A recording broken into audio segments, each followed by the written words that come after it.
Hi everybody and welcome to Leading Edge Detailing. Today I'm going to be putting on the IGL coatings cap and doing some product testing. Something which I'm very excited about, and I think it's going to be a game changer, but not really using the most scientific way of testing it, but we'll give it a go. We're trying a real life scenario. So I'm going to be testing, let's see, excuse my messy desk, the new IGL Aegis, which is a clear anti-corrosion coating. I haven't used this product before. I'm going to be trying a few different dilution rates. So you have your part 1 and 2 and you have your dilutant, and you're supposed to mix them up in a ratio that I guess you can either apply with a brush or spray on. I'm going to be trying an airbrush. And what I'm going to be doing, whoop, the camera's gone a little bit loose. I'm going to be testing it on this exhaust pipe.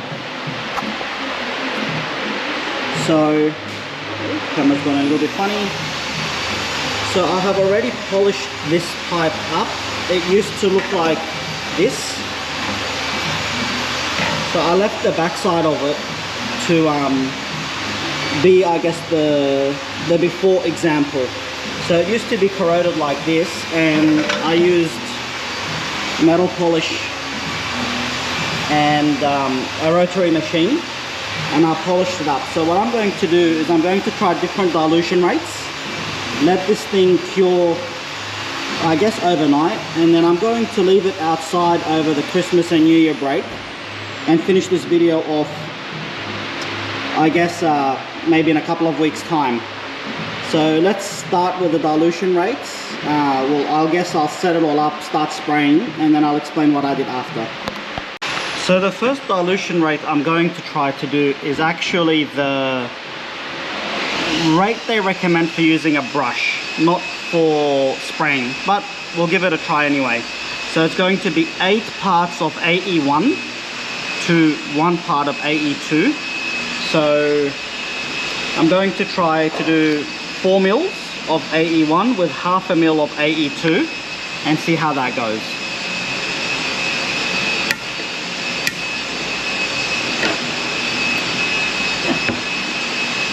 Maybe need to use something a little bit stronger.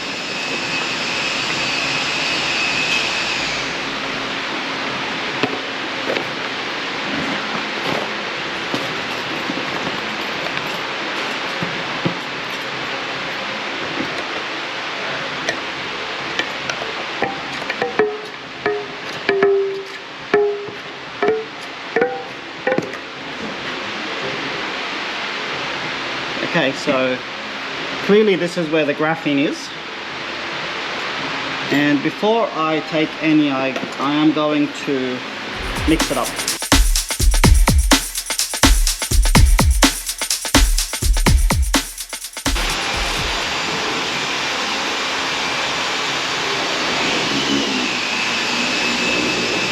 So we have 4 mils of AE1.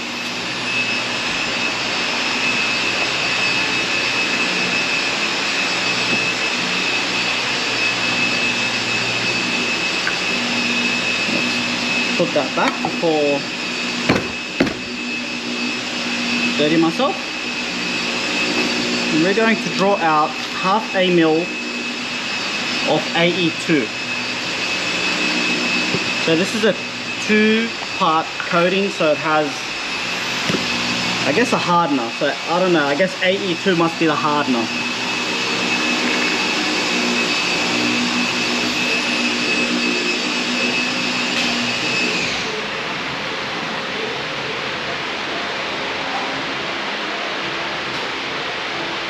Go. So that is half a mil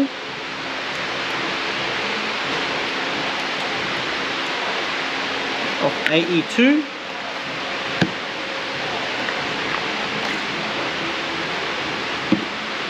Should probably say at this point I should be wearing gloves, but I guess it's a little bit too late. I'm going to mix it up really well.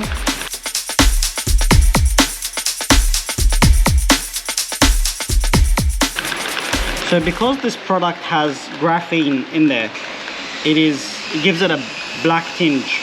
It is a clear coating, but if you are going to be using it on chromes, it's going to give it a very lightly dark tinge because of the graphene.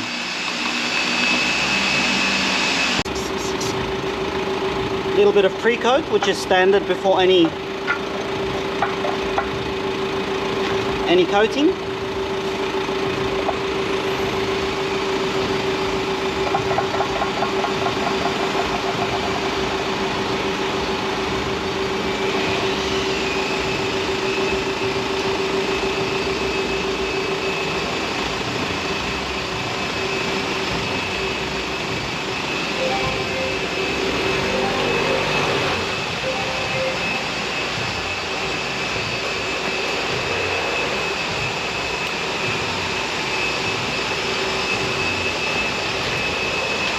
Okay, so again, as I mentioned before, this is not the dilution rate that is recommended by IGL for spraying. This is actually the dilution rate recommended by IGL for using a brush. So I'm going to do this part here with this dilution rate.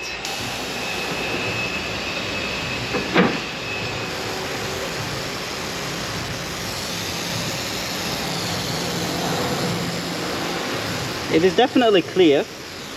I can see it coming out.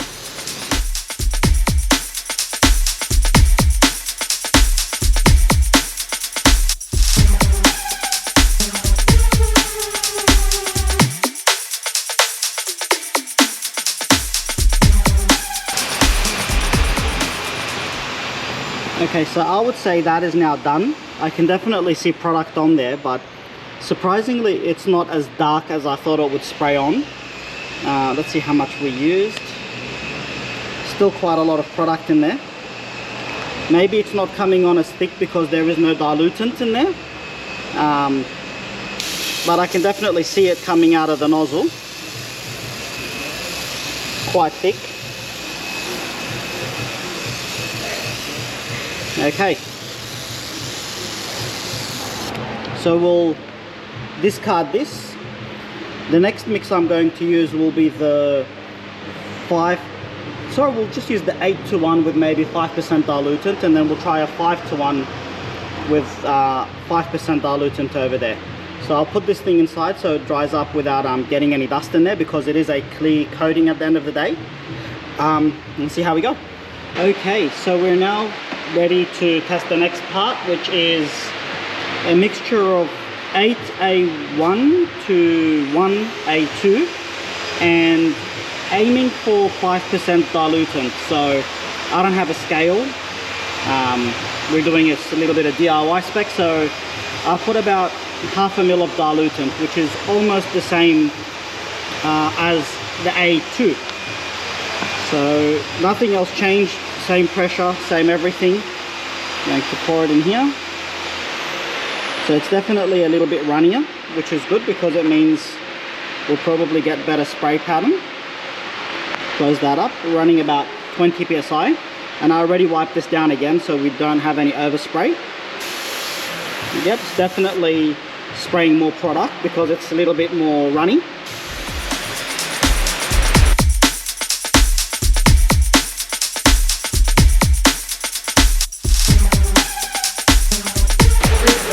Now remember, this is an anti-corrosion coating, so its main purpose in life is to prevent corrosion on really everything that's glossy. So everything from wood to concrete, steel, aluminium, brass, copper. It is not something that is meant to make your car paint look pretty. It is an industrial coating, but the fact that it's clear is amazing.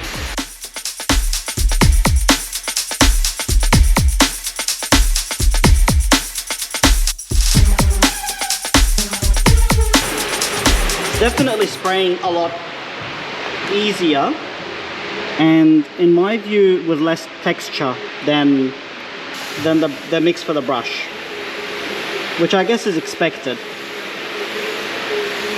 but I'm also guessing that you have to put a few more layers to get the correct thickness. So I'm just going to use up the whole 4 mil or so if I can without getting any runs.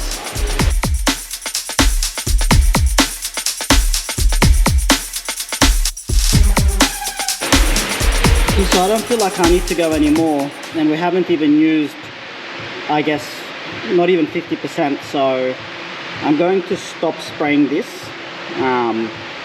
Again, let it cure, and then I'm going to try a different mixture for this part. Sorry,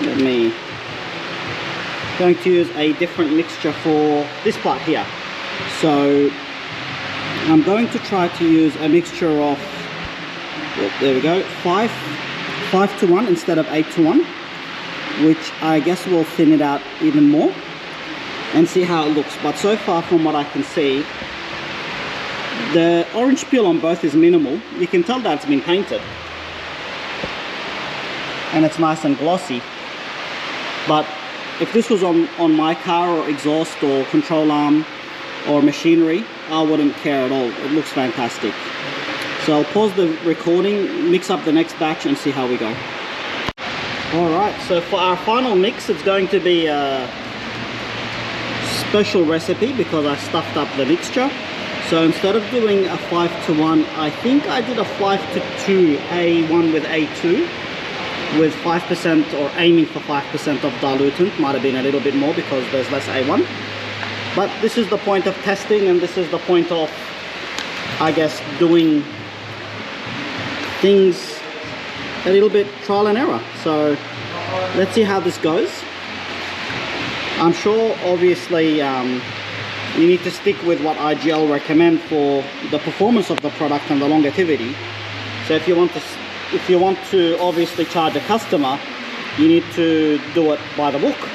But this is a little bit of trial and error for us over the Christmas New Year period. So here we go.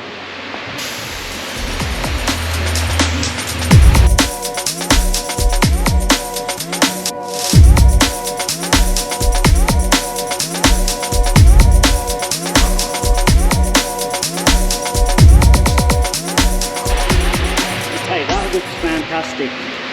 So let's grab the camera, put this thing back. There we go. Okay, so a little bit of a recap. I'm going to grab it from the part that hasn't been coated. So this part here was sprayed with 8 to 1 mixture as recommended by IGL if you are using the product with the brush. Looks good to me. It is a little tiny bit textured, but it's thicker than the other layers, so it makes sense. This part here was done using dilutant, so it was 8 to 1 with approximately 5% dilutant. Looks fantastic, a little bit less texture. And then this was a really thin, I guess, mixture that I did incorrectly. And it looks very nice and glossy and even, almost no texture, but I would say there is probably less active ingredient in this mix because there is less A1, which I'm assuming from its color is what has the anti-corrosion coating and the graphene. So I'm going to let this thing dry for a few days. I might even put it turn on the infrared curing lamps on it, and then we're going to let it sit outside for a few weeks. Now again, just to let you know, this is how it used to look before. So obviously this isn't going to be exposed to heat like it was underneath a car when it's on, but at least we know what it can go back to. I wouldn't recommend using this product for exhausts because it is a paint or a coating. It is ready to withstand 600 degrees Celsius, I believe, but you can definitely use it for parts that get hot, but not exactly an exhaust pipe, I would think. I don't believe it's made as a high temperature paint. So I'll go back to this video once it's all cured up and probably put it outside next to the rubbish bin or somewhere in the elements. Good morning. It has now been several hours, not so much 24 hours because it is fairly early in the morning on Thursday, where we coated with Aegis on Wednesday. But I would say it's been about 20 hours and overnight. And here is the exhaust pipe that we coated. Now, again, just to recap, this was 8:1 dilution rate without any dilutant. This was 8:1 with 5% diluted, and this was just a completely weird mix that I did wrong with, I would probably say it was like more of a 4:2, A1 to A2 with 20% dilutant. So this is completely dried. There's no stickiness. This is left as a control, so it's not coated.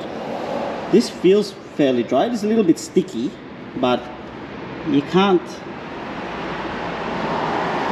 scratch it with your fingernail.